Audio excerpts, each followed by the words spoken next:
warahmatullahi wabarakatuh. Kami kelompok 1 dari kelas 3B akan menampilkan video kami terkait dengan konsep dasar manajemen.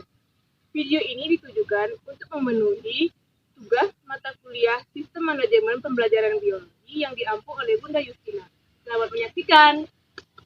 Hai, perkenalkan nama saya Fadila Sukma-Arini dengan NIM 2105110197 yang akan menjelaskan materi terkait pengertian dan tujuan manajemen. Hai, perkenalkan nama saya Hadisti dengan NIM 21051102. Di sini saya akan menjelaskan konsep manajemen. Hai, perkenalkan nama saya Nur Herlina dengan NIM 2105110450 akan menjelaskan materi mengenai fungsi dari manajemen. Hai, perkenalkan nama saya Uki Laila dengan NIM 2105110449 yang akan menjelaskan mengenai fungsi manajemen menurut GR Terry. Hai, perkenalkan nama saya Riena Asniatia dengan NIM 2105110198. Di sini saya akan menjelaskan materi mengenai prinsip manajemen. Hai, saya Mary Fitriani dengan NIM 2105110196. Di sini saya akan menjelaskan lanjutan mengenai prinsip manajemen. Hai, perkenalkan nama saya Indah Ade Lestari dengan NIM 2105110199. Di video ini saya akan menjelaskan tentang unsur-unsur manajemen. Hai, perkenalkan nama saya Mulyanesi dengan NIM 2105111001. Di sini saya akan menjelaskan tentang materi jenis-jenis manajemen menurut Rohman. Kali ini saya akan menjelaskan pengertian terkait dengan manajemen. Apa sih itu manajemen? Manajemen adalah suatu proses yang terdiri dari perencanaan, pelaksanaan, pengendalian, dan juga evaluasi agar suatu tujuan itu tercapai dengan baik dan juga memanfaatkan sumber-sumber daya yang ada. Nah, kalau kita masukkan ke dalam konteks pendidikan, manajemen pendidikan itu adalah mengkoordinasikan tenaga pendidikan untuk bisa melaksanakan suatu proses pembelajaran. Ini ada yang tahu nggak tentang konsep manajemen? Saya, silakan diskusi. Baik. Jadi, selain apa itu yang dimaksud dengan manajemen itu ada 4 konsep. Ada 4 konsepnya. Yang pertama, manajemen sebagai seni. Di sini di mana kita mencapai usaha yang maksimal dengan usaha yang minimal. Yang kedua itu ada manajemen sebagai profesi, di mana seseorang itu sebagai manajer suatu perusahaan atau suatu organisasi. Yang ketiga itu ada manajemen sebagai proses, di mana suatu hasil yang akan dicapai. Dan yang keempat itu konsep manajemen ada 3 yang mencakup dari manajemen sebagai proses. Teman-teman tahu tidak? 3 termasuk itu apa aja? Tahu. Mary? Yaitu perencanaan, pengorganisasian, dan Rena, ada yang bisa meluruskan? Oke, baik, ada 3, yaitu yang pertama perencanaan, yang kedua pengendalian, yang ketiga pengorganisasian. Jadi benar, ada 3 yaitu perencanaan, pengorganisasian, dan pengendalian. Nah, selanjutnya selain ada konsep dasar manajemen, ada pun siapa yang tahu fungsi dari manajemen? Berherlina, silakan. Oke, baik, setelah ada konsep, berikutnya itu adalah fungsi dari manajemen. Nah, fungsi manajemen itu dapat diartikan sebagai kegiatan yang akan dilakukan seorang manajer di dalam manajerialnya. Nah, kegiatan yang dilakukan seorang manajer di dalam manajerialnya dapat dikatakan sebagai kegiatan proses dari manajemen. Nah, ada 2 fungsi manajemen menurut para ahli. Yang pertama ada fungsi organik atau fungsi utama. Nah, fungsi organik ini adalah fungsi yang mutlak yang harus dilaksanakan oleh seorang manajer di dalam organisasi. Nah, ketidakmampuan seorang manajer di dalam melaksanakan fungsi ini dapat menentukan cepat atau lambatnya mati organisasi yang sedang dijalankan. Yang kedua itu adalah fungsi anorganik atau fungsi pelengkap. Nah, fungsi pelengkap itu adalah fungsi yang tidak mutlak yang harus dijalankan oleh seorang manajer di dalam kegiatan manajemen. Nah, fungsi ini sebaiknya dilakukan karena untuk meningkatkan efisiensi di dalam kegiatan proses manajemen. Teman-teman ada yang tahu nggak contoh fungsi pelengkap dalam manajemen? Oke, silakan ini.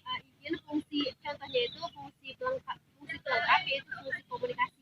Ya, ada lagi teman-teman ada yang tahu? Rena? Contoh lainnya itu kayak fungsi menyediakan tempat kerja yang menarik.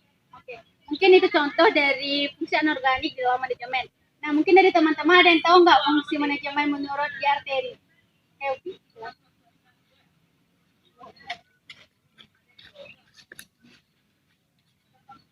Nah, selanjutnya itu ada fungsi manajemen menurut DRTRI. Nah, menurut DRTRI itu ada 3 fungsi manajemen yang dibutuhkan. Nah, yang pertama itu ada perencanaan atau planning, yakni memilih dan menghubungkan fakta menggunakan asumsi-asumsi mengenai masa depan dalam membuat visualisasi dan perumusan kegiatan untuk mencapai hasil yang diinginkan.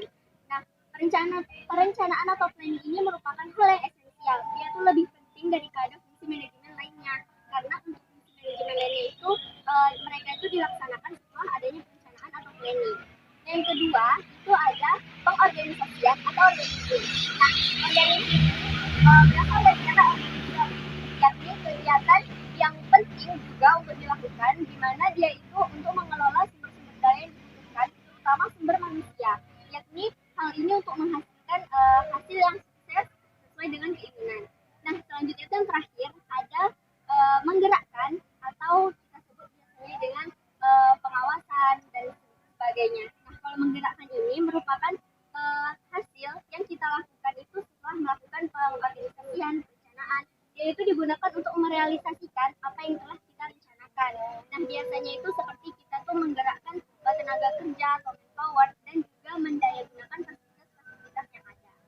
Itu tadi penjelasan mengenai 3 fungsi manajemen menurut DRTRI.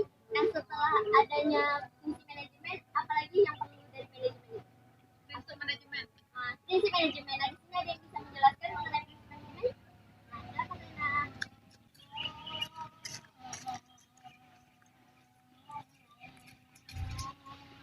Selanjutnya kita masuk ke dalam materi prinsip manajemen. Prinsip manajemen yang pertama yaitu pembagian kerja, di mana seseorang ditempatkan kerjanya sesuai dengan kemampuannya. Selanjutnya ada wewenang dan tanggung jawab. Nah, dalam suatu organisasi itu pasti ada pemimpinnya kan. Jadi pemimpin itu pasti akan memberikan wewenang. Tapi dalam memberikan wewenang itu, pemimpin juga harus disertai dengan tanggung jawabnya agar suatu organisasi itu berjalan dengan lancar. Selanjutnya ada disiplin. Nah, teman-teman ada yang tahu nggak contoh disiplin dalam kehidupan sehari-hari? Ya, Dila. Contohnya itu adalah kita konsisten bangun pagi jam 4. Ada yang lain? Ya, Nancy. Contohnya itu seperti berangkat kuliah dengan tepat waktu. Ya, Isti boleh. Mengumpulkan tugas sesuai sebelum deadline ditentukan. Betul. Selanjutnya itu ada kesatuan perintah. Dalam agama aja kita nggak mungkin kan ada 2 Tuhan kan. Jadi kayak misalnya dalam satu organisasi ada 2 pemimpin. Dia pemimpin pertama nyuruh ini, pemimpin kedua nyuruh ini. Jadi pasti bawahannya bingung kan mau ngerjakan yang mana. Jadi tujuan organisasinya itu nggak berjalan dengan apa yang diinginkan. Oleh karena itu lebih baik dan emangnya harus ada satu pemimpin saja. Prinsip selanjutnya itu ada kesatuan arah. Sama dengan kesatuan perintah tadi, kita tuh harus memiliki satu tujuan yang sama, visi misi yang sama. Prinsip selanjutnya yaitu meletakkan kepentingan. Dalam suatu organisasi, kita tuh kayak harus meletakkan kepentingan pribadi itu di nomor 2. Misalnya contohnya kayak kita ini mau mengadakan rapat kan, semua anggota udah setuju, tapi kita nggak setuju karena kita ada kayak kepentingan pribadi gitu. Jadi kalau hari itu nggak jadikan rapatnya, nggak jadi rapatnya doang kan. Oleh karena itu kayak kita ngalah lah, kepentingan pribadi kita itu diletakkan di nomor 2. Selanjutnya ada penggajian atau pemberi balasan jasa. Nah, pemberi balasan jasa ini termasuk usaha yang profesional agar bawahan kita itu lebih giat dalam melakukan pekerjaannya. Kalau bawahan nggak digaji, otomatis semua pekerjaan itu tidak terlaksanakan dan tujuannya itu akan gagal. Nah, lebih dari itu, mungkin ada yang lebih tahu lebih dari 7 prinsip yang tadi, ada yang tahu? Ya, silakan Mary.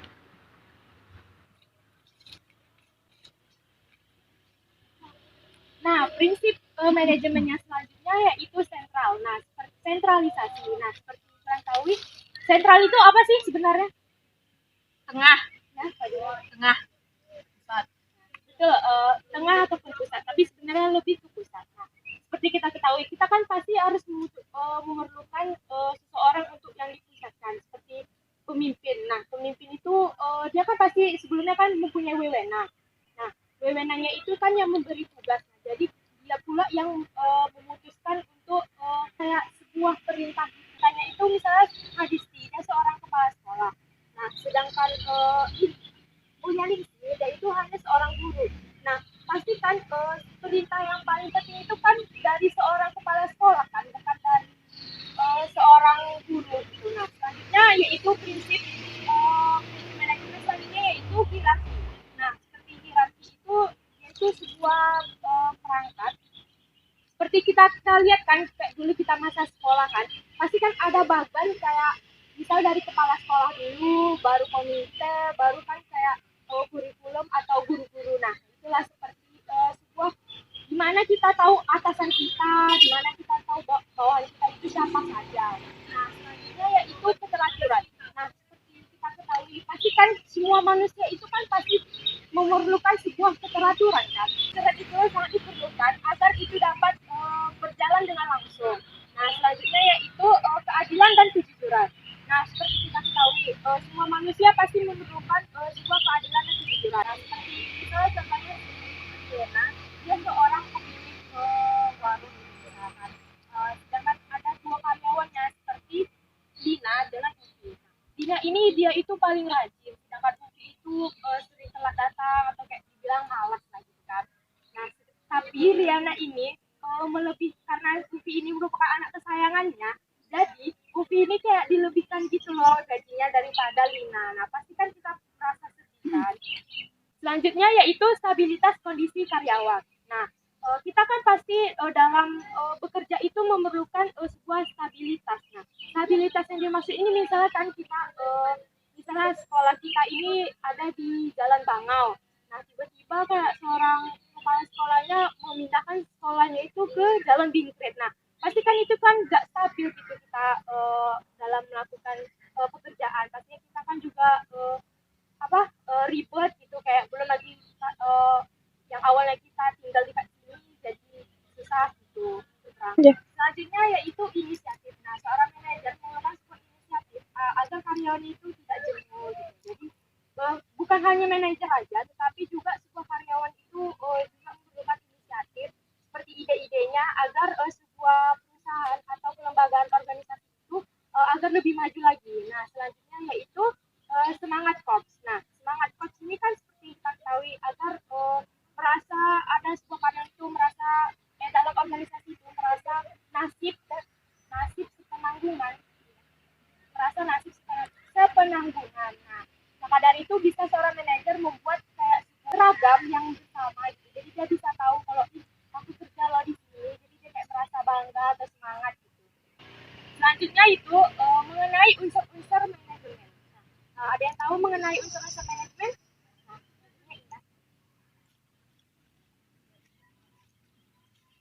Nah, sebelum kita masuk lebih rinci mengenai unsur-unsur manajemen, teman-teman di sini ada yang tahu nggak sih ada berapa aja sih unsur-unsur manajemen itu? Ada 8. Nah, ya benar, ada 8 unsur-unsur manajemen. Yang pertama yaitu ada man atau manusia. Jadi, dalam manajemen itu, manusia ini merupakan faktor yang paling menentukan. Karena apa? Karena manusia ini merupakan orang yang melakukan proses kerja tersebut untuk mencapai tujuannya. Yang kedua yaitu money atau uang. Nah, uang ini juga merupakan salah satu faktor yang tidak bisa diabaikan karena uang inilah nanti yang akan menghasilkan dari usaha-usaha yang telah dijalankan dalam suatu manajemen. Yang ketiga itu ada material. Material ini ada dua, yaitu ada bahan setengah jadi dan bahan jadi. Jadi material dan juga manusia ini merupakan salah satu unsur yang tidak dapat dipisahkan. Karena kalau tidak ada material, dia tidak akan tercapai suatu tujuan yang akan ingin dicapainya. Nah, selanjutnya itu ada yang keempat itu ada metode. Metode itu merupakan tata cara pelaksanaan suatu kerja atau dalam manajemen itu tata caranya, langkah-langkahnya, dan pembagian-pembagian tugasnya. Selanjutnya ada market. Market itu merupakan pemasaran suatu usaha untuk memasarkan usaha-usaha yang akan dilaksanakan. Selanjutnya yang keenam yaitu ada mesin. Nah, mesin ini sangat memberikan kemudahan bagi proses kerja. Jadi dengan adanya mesin ini kita juga akan mendapatkan keuntungan. Kita tidak perlu capek-capek kan melakukan proses kerja dengan tenaga kita sendiri karena adanya mesin tadi. Nah, yang ketujuh ada moral dan yang kedelapan itu ada waktu. Nah, selain itu apa sih lagi teman-teman yang menjadi bagian penting dari manajemen?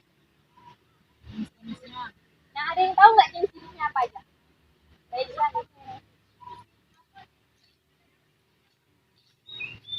Baik, di sini saya akan menjelaskan jenis-jenis mengenai manajemen tersebut. Di sini saya ingin bertanya kepada teman-teman, ada berapa sih jenis-jenis manajemen tersebut? Ada 5. Ya benar, ada 5. Ada yang tahu salah satunya apa saja?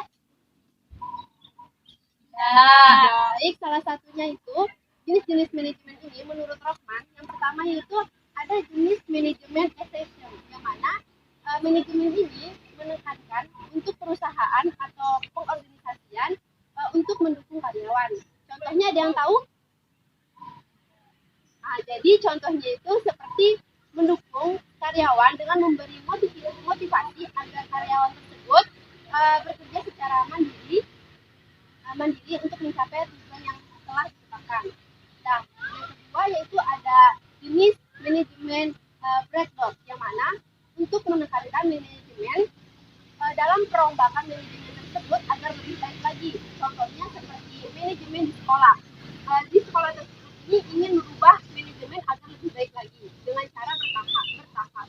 Yang ketiga yaitu ada jenis manajemen by objektif, yang mana sebagai penerapannya dilakukan secara spesifikasi dan kualitatif yang untuk mencapai tujuan tersebut. Nah, contoh dari objektif ini seperti suatu perusahaan dengan perusahaan ini contohnya seperti orang yang berjualan, maka orang tersebut menentukan kapan waktunya, di mana tempatnya, dan berapakah kerugian dan keuntungan tersebut. Dan yang keempat yaitu ada manajemen result, yang mana manajemen tersebut menekankan dengan cara penganalisisan manajemen dengan cara secara teliti. Dan yang terakhir yaitu ada manajemen ideal, yang mana manajemen tersebut penganalisisannya dengan cara menekankan secara ketat. Nah, itulah 5 jenis manajemen yang pada menurut Rohman.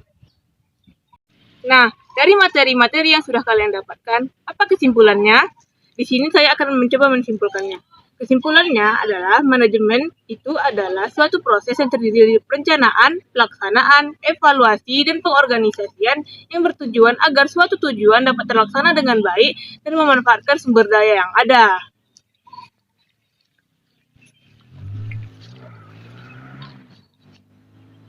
Sekian video dari kami. Apabila ada kesalahan, mohon dimaafkan. Wabillahi taufiq wal hidayah. Wassalamualaikum warahmatullahi wabarakatuh.